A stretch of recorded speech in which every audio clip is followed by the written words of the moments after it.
نیت کتنی بھی اچھی ہو، دنیا تمہیں تمہارے دکھاوے سے جانتی ہے، اور دکھاوا کتنا بھی اچھا ہو، اللہ تم کو تمہاری نیت سے جانتا ہے۔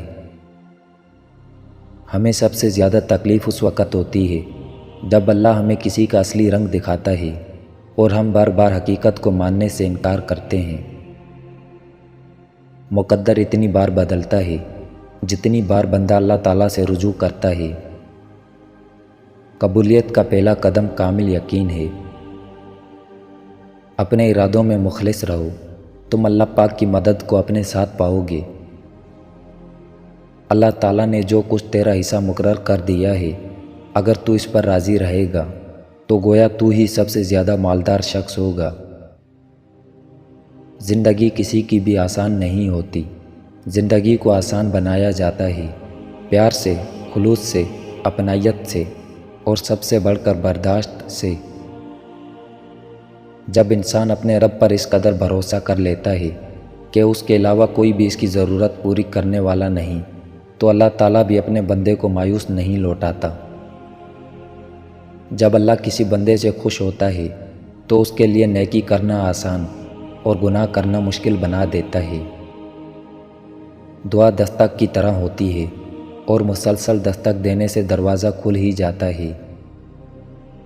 چھوٹے چھوٹے گناہوں سے بچو کہ چھوٹے گناہ ہی بڑے گناہ کی طرف بلاتے ہیں۔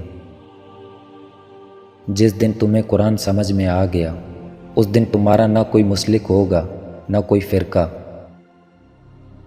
اسلام نے عورت کو قید نہیں کیا، بلکہ ہوس پرستوں کی نظروں سے محفوظ کیا ہے۔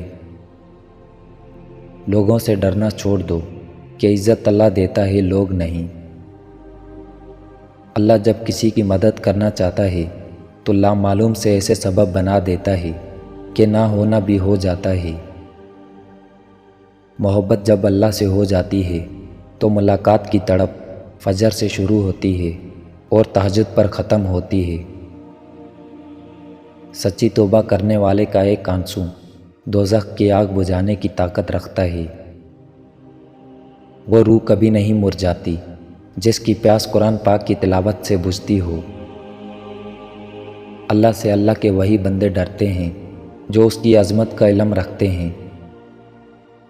آزمائش اللہ اذیت دینے کے لیے نہیں ڈالتا، بلکہ کچھ سکھانے کے لیے ڈالتا ہے۔ جتنی جلدی سیکھ جاؤ گے اتنی ہی جلدی وہ دور ہو جائے گی۔ صرف انسانوں سے حوصلہ افزائی کی امید رکھو گے تو ضرور مایوس ہو جاؤ گے، اور جو لوگ محنت اپنے اللہ سے اجر پانے کے لیے کرتے ہیں وہ کبھی مایوسی کا سامنا نہیں کرتے۔ ایک وقت آتا ہے کہ نہ کوئی اچھا لگتا ہے، نہ برا، نہ صحیح، نہ غلط، کیونکہ وہ دل سے اتر چکا ہوتا ہے۔ تو پھر اس سے نہ ہی نفرت ہوتی ہے، نہ ہی محبت رہتی ہے۔ وہ عطا کرے تو شکر اس کا، وہ نہ دے تو ملال نہیں۔ میرے رب کے فیصلے کمال ہیں، ان فیصلوں میں زوال نہیں۔ اگر عبادت کرنے کے بعد بھی تم پر مشکلیں آ رہی ہیں تو اللہ کا شکر ادا کرو، کیونکہ اس نے تمہیں پسند کر لیا ہے۔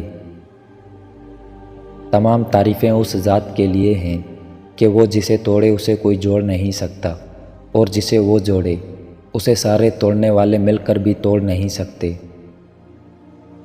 کھجور کی گٹلی پر باریک سا جالی نما ایک چھلکا ہوتا ہے جسے قطمیر کہتے ہیں۔ اللہ فرماتا ہے انسان اس کا بھی مالک نہیں، پھر عقل کیسی؟ تہلکہ مچا دیتی ہیں فرش آسمانی پر محبت جب جوانی میں اللہ کا نام لیتی ہے۔ جو شخص پابندی سے استغفار کرتا رہے، اللہ تعالیٰ اس کے لیے ہر تنگی سے نکلنے کا راستہ بنا دیتا ہے۔ تم جنت نہ مانگو، بلکہ تم دنیا میں ایسے کام کرو کہ جنت تم کو مانگے۔ جو شخص اپنا راز چھپاتا ہے وہ اپنا اختیار اپنے ہاتھ میں رکھتا ہے۔ تباہی اور بربادی ہے ہر اس شخص کے لیے جو دوسروں کے عیب ڈھونڈتے اور لوگوں کی پیٹھ پیچھے برائی کرتے ہیں۔ حقیقت تو یہ ہے کہ تم جلد ملنے والی دنیا سے محبت کرتے ہو اور آخرت کو چھوڑ دیتے ہو۔ جو دوسروں کو عزت دیتا ہے اصل میں وہ خود عزت دار ہوتا ہے، کیونکہ انسان دوسروں کو وہی کچھ دیتا ہے جو اس کے پاس ہوتا ہے۔ جھوٹ بول کر بھروسہ توڑنے والوں سے بہتر ہے سچ بول کر رشتہ توڑ دیا جائے۔ رشتہ پھر جڑ جائے گا، بھروسہ کبھی نہیں جڑتا۔ مجھے قدرت کے ایک عمل سے بہت پیار ہے، مکافات عمل۔ سکون سا آ جاتا ہے یہ لفظ سن کر، جو جیسا کرے گا ویسا بھرے گا۔ میں اپنا ہر غم اللہ کو بتاتا ہوں، کیونکہ میرے غموں کا علاج صرف میرے اللہ کے پاس ہے۔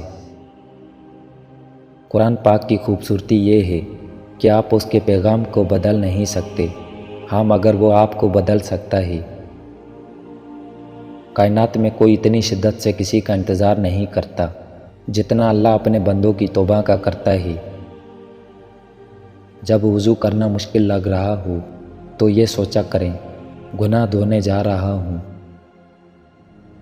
اللہ تعالیٰ کی رحمت کی پہلی نشانی یہ ہے کہ انسان کو اپنے عیب نظر آنا شروع ہو جاتے ہیں۔ جب اللہ کسی کو پسند کرتا ہے تو اس کی پریشانیاں بڑھا دیتا ہے تاکہ اسے اپنے قریب کر سکے۔ تو مصالحہ پر یقین رکھو، ایسا یقین جو ہر شک سے پاک ہو۔